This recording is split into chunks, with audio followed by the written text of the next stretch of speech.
All I've ever known was feet staying miles away from ocean's homicidal mouth, swallowing whole black bodies who dared to dip their nigger.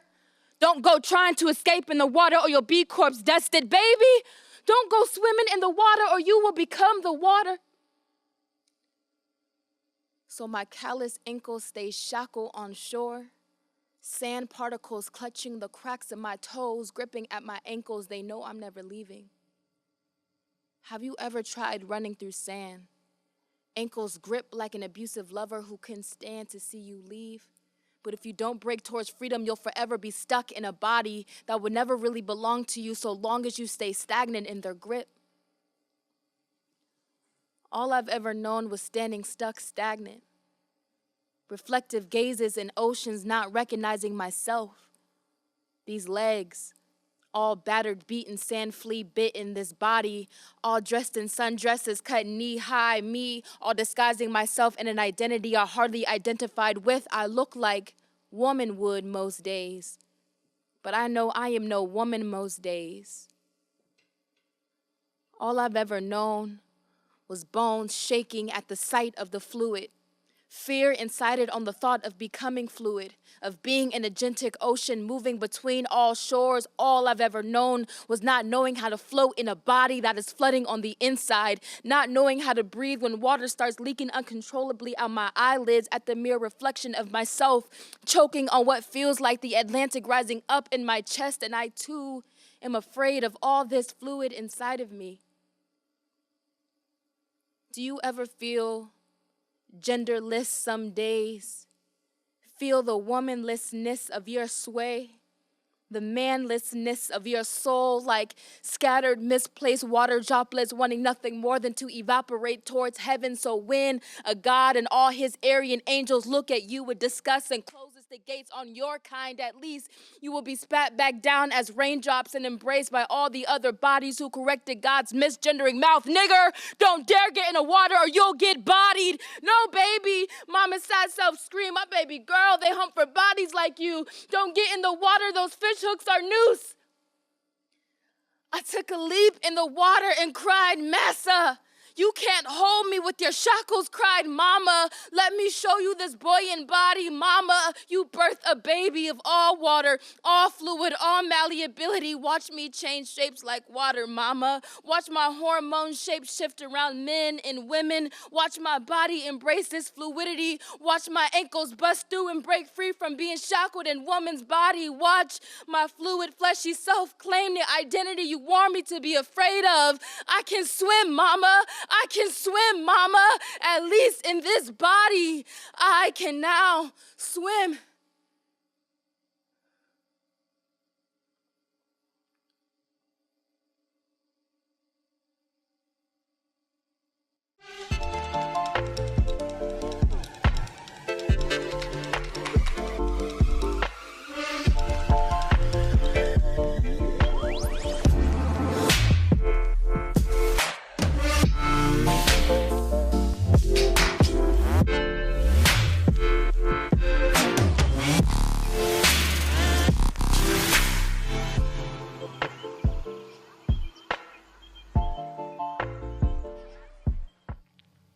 Hello everyone, welcome back to another episode of Under SF Curiosity. I'm Sam. And I'm Becca.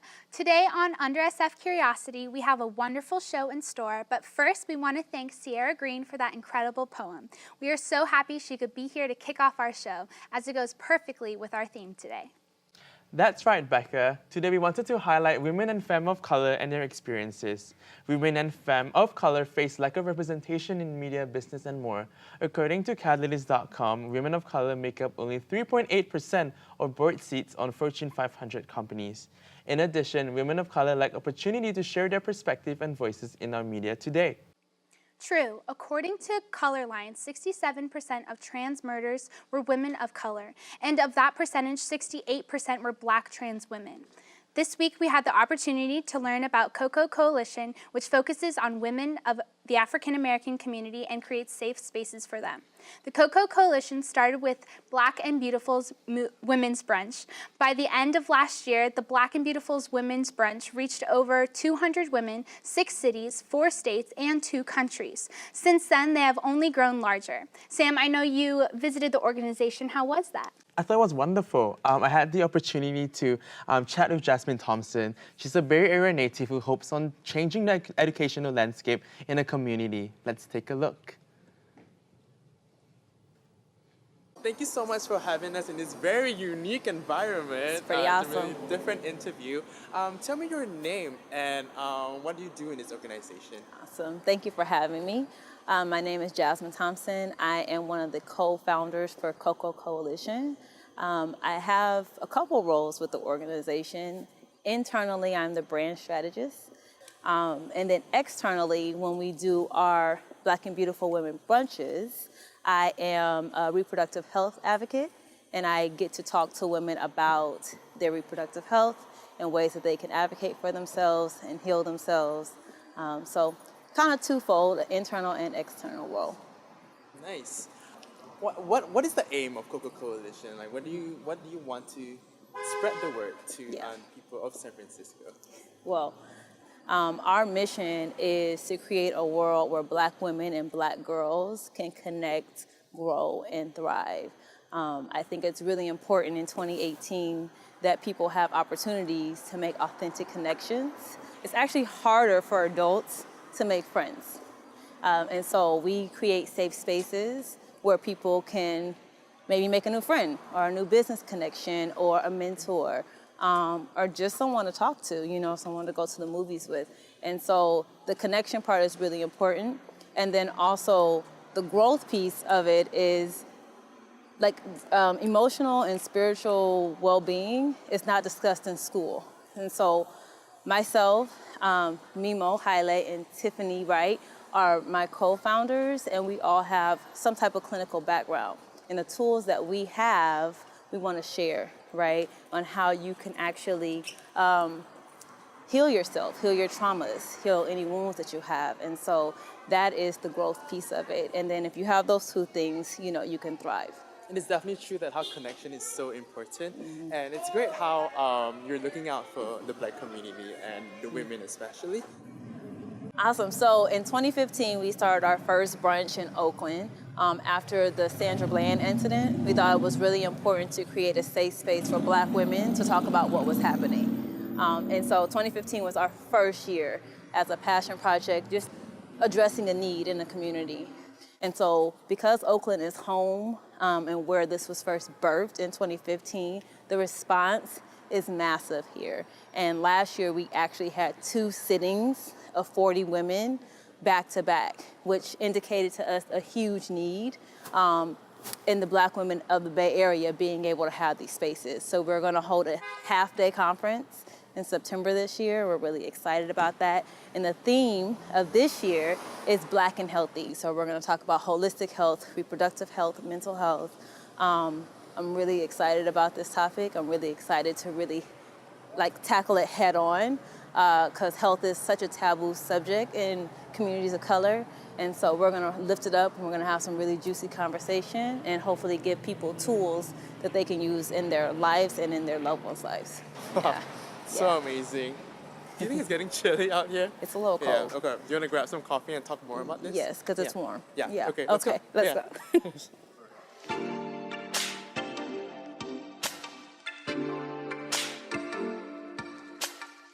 How do you get involved with this organization? So in every brunch, there is a small business vendor and an artist. And so we like to spotlight Black women artists and Black women business owners. And so in 2015, I was the business owner. In 2016, I came on board as one of the co-facilitators, and I got to talk to the women about how to set boundaries, how to maintain boundaries, and keep your stress levels low. And then last year, 2017, I joined as a co-organizer. And so I got to be behind the scenes, learning, growing, developing partnerships and relationships, and kind of being on the ground. And so as we launched Coco Coalition, I am now one of the co-founders. But I definitely have a unique perspective, because my role has changed every year. My perspective and just the opportunity to grow every year with the organization, to grow with Mimo and Tiffany, to deepen my relationship with them. It's been wonderful. Every year I get more and more involved. That's the reason why we decided to go into a nonprofit. And so we take our proceeds from our brunches, and then we support initiatives for Black girls. And so in 2016, we actually did a feminine care drive in South Africa, where we were able to donate 1,500 feminine products to the girls in South Africa. This is huge because in South Africa, when they have their menstrual cycle, a lot of the girls can't go to school because they don't have access to feminine care products there. So we took our proceeds, we bought about 1,500 feminine products, and we're able to give it to girls in South Africa. Every year we identify a social issue, and we take our proceeds and we support an organization. So we create events for Black women, and then we take the proceeds from those events and we help Black girls every year. It's a huge part of our organization, and I want to make sure that I share it. Well, thank you so much again, Jasmine, for letting me interview you. I've definitely learned so many new things about Coco Coalition, and I'm sure the viewers too. Thank you so much for having me. I had a great time. Cheers. Cheers.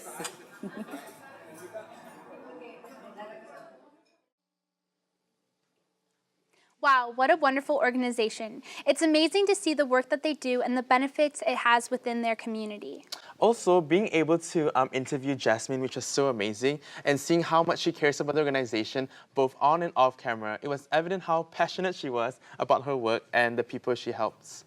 Well, we are so excited to have another lead from Coco here with us today. We will chat with them and have another special performance right after this. They call me Maxie, but I prefer tripod. I was your above-average four-legged homie, and then wham, bam, minivan. Some people pity me. Now that's lame. I still run, fetch, and swim. And the ladies love me. I'm the ultimate wingman. Just don't ask me to high five.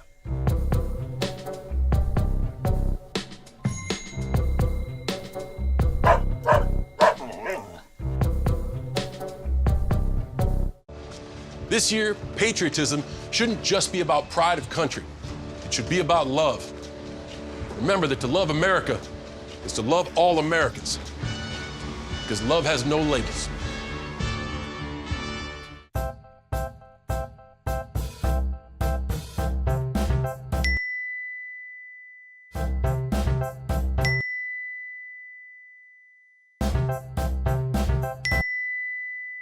Planning the right amount of food is hard. The Guestimator makes it easy. Just tell it who's coming and what's for dinner. Then it tells you how much to make. And yes, it even plans for leftovers. Try it at SaveTheFood.com. This is the moment I knew. His future had no boundaries. There are some moments only the forest can inspire. Find yours at discovertheforest.org. Maria, so how's work? It was fourth period biology. Our students just weren't getting how easily viruses spread. So Miss Bell and I had them role play a zombie virus outbreak. By the time they had all learned the lesson, all the living were dead. Hey, how's your job going? That big sales meeting I planned? Next year, I might get to go. Cool.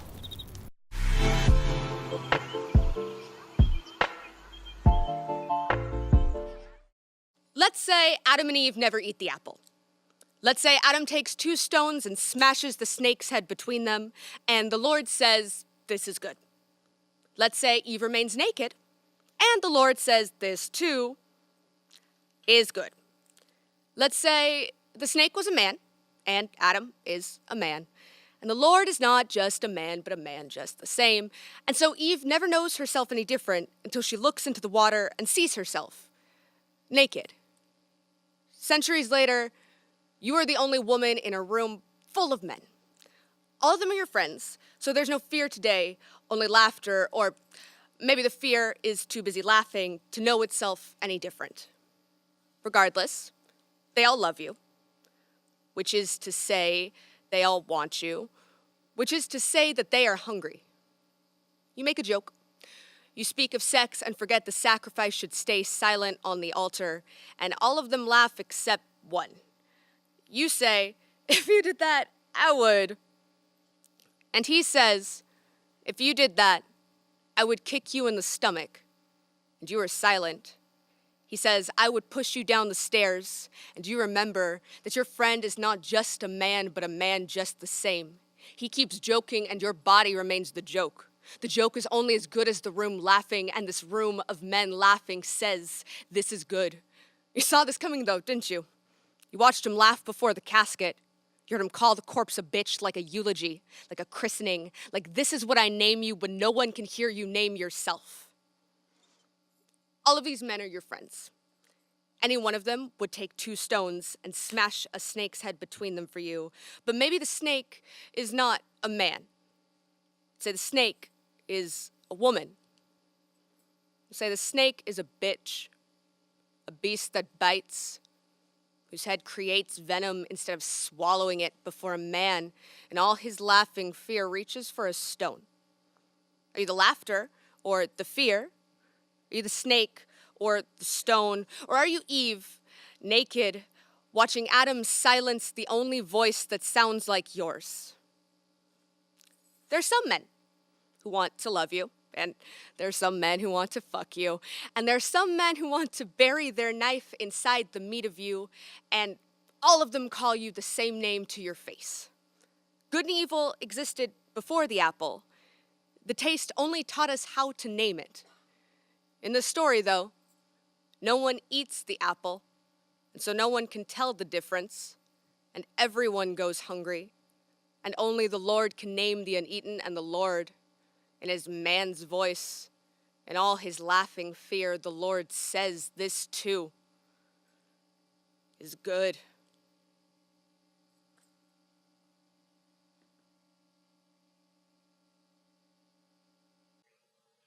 Welcome back to Under SF. That was the wonderful Jazz Sufi, a National Poetry Slam finalist and the Slam Master of the Berkeley Slam. You can see more of her work in Pink, Dialogist, and The Offing. Be on the lookout for those releases. So a big thank you to Jazz once again. As we mentioned earlier, our organization in focus today is the Coco Coalition.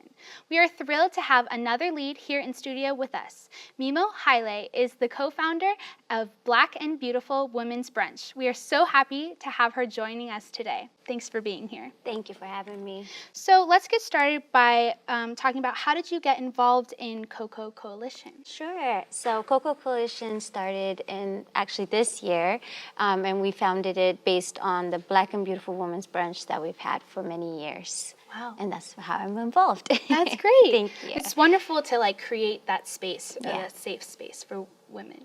Yeah. That's so great. So, Absolutely. so Black and Beautiful Women's Brunch is connected to Coco Coalition. Can you talk about how they relate? In 2015, Tiffany Wright, the other co-founder for Coco Coalition, and I were just kind of talking about how we wanted to have a space to talk and dialogue about, you know, what it means to be a Black woman in America. And we didn't have that space as much. And being an Ethiopian American, I didn't have that space as well. And so we were like, let's just put on a brunch event and see where it takes us and talk about all the different things that are happening, including the killing of Sandra Bland at that time. And then we put on this event. It sold out in Oakland, and it kind of grew to Oakland and LA the following year, and then it went to 6 different cities the following year. So last year we went to 5 different cities in America and the US, and then we went one international to South Africa.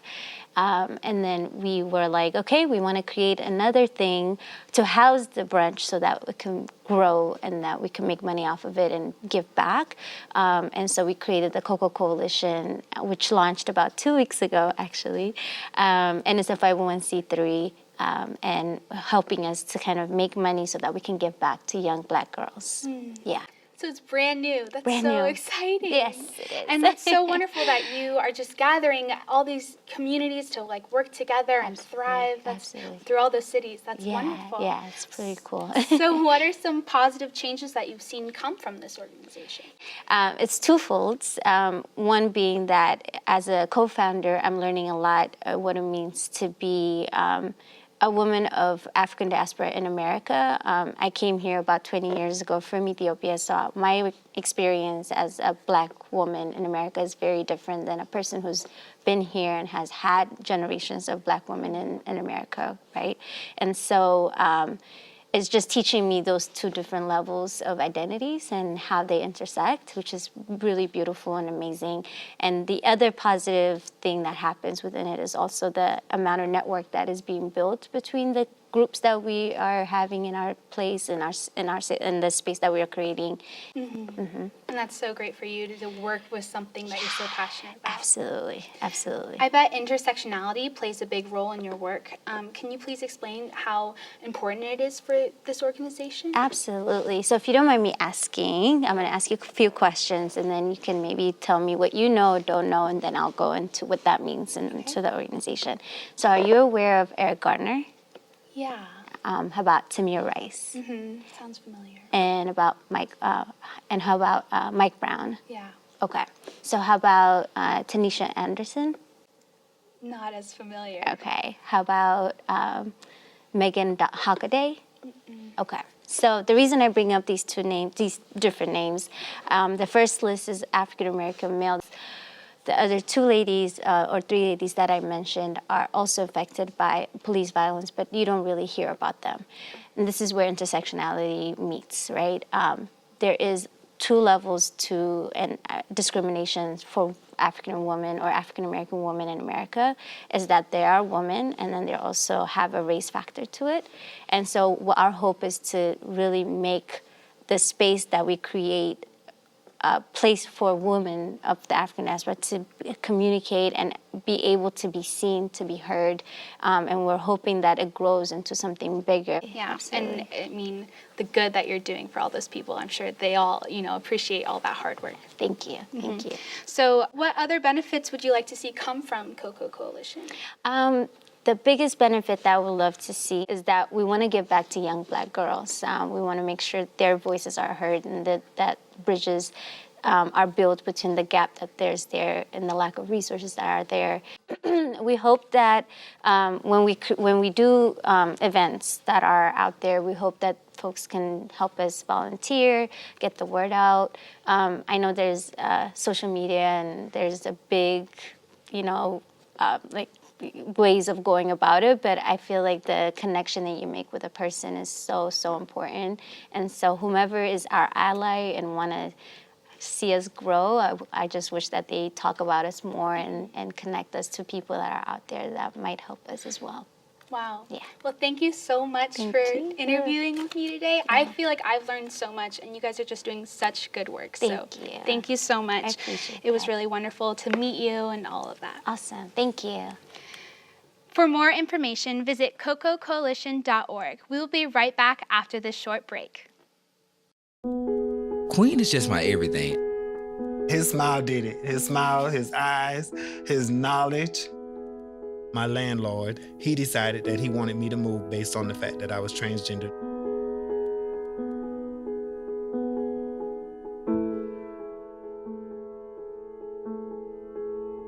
Let's just respect people in everyday life for just being human. See on page 4 that the projections need to be earthquake next Thursday. Seriously? Thursday? Can't do that. This is really inconvenient. I have yoga that day. I have no time for this. So I can't do Thursday, but I can do Friday.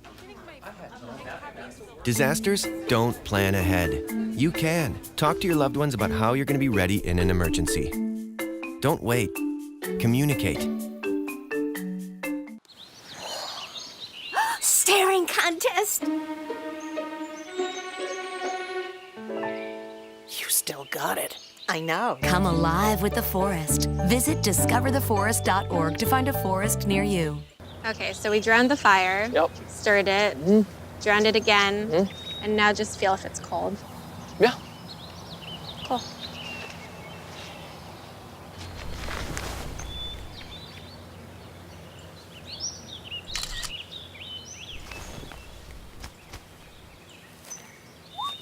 Smokey just gave me a bear hug. I know. Already posted it. Most party fouls are pretty dumb. But if you decide to drink and drive underage, you could lose your license and your freedom. Underage drinking and driving, the ultimate party foul. They call me Prince like I'm royalty or something. But the places I've lived ain't no palaces. So I don't need grilled salmon or a new scratching post. Just give me a cardboard box and a can of tuna and we're good.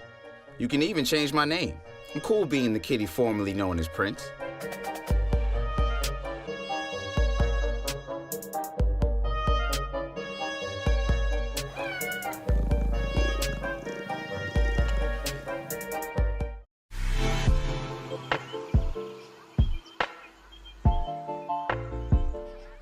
Welcome back, everyone. We've learned so much about women and femme of color. What an incredible opportunity to hear from community members themselves. Well, Sam, we still have one more performance today. But first, what stood out to you the most from today's episode? Well, I've never realized how impactful a spoken word performance can be. What about you, Becca? I agree. It's so cool to see that kind of power that it has. I also love speaking with Mimo and hearing about her experience and ways for us to help that community. Nice. I am so glad that we had this opportunity, though.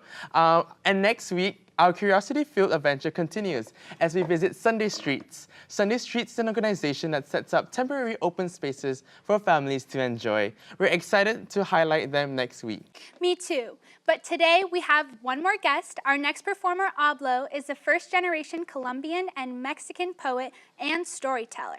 They've had work published in the Huffington Post and oldest Latinx poetry and literary archive, La Bloga. We'll see you all next week. Take it away, Ablo.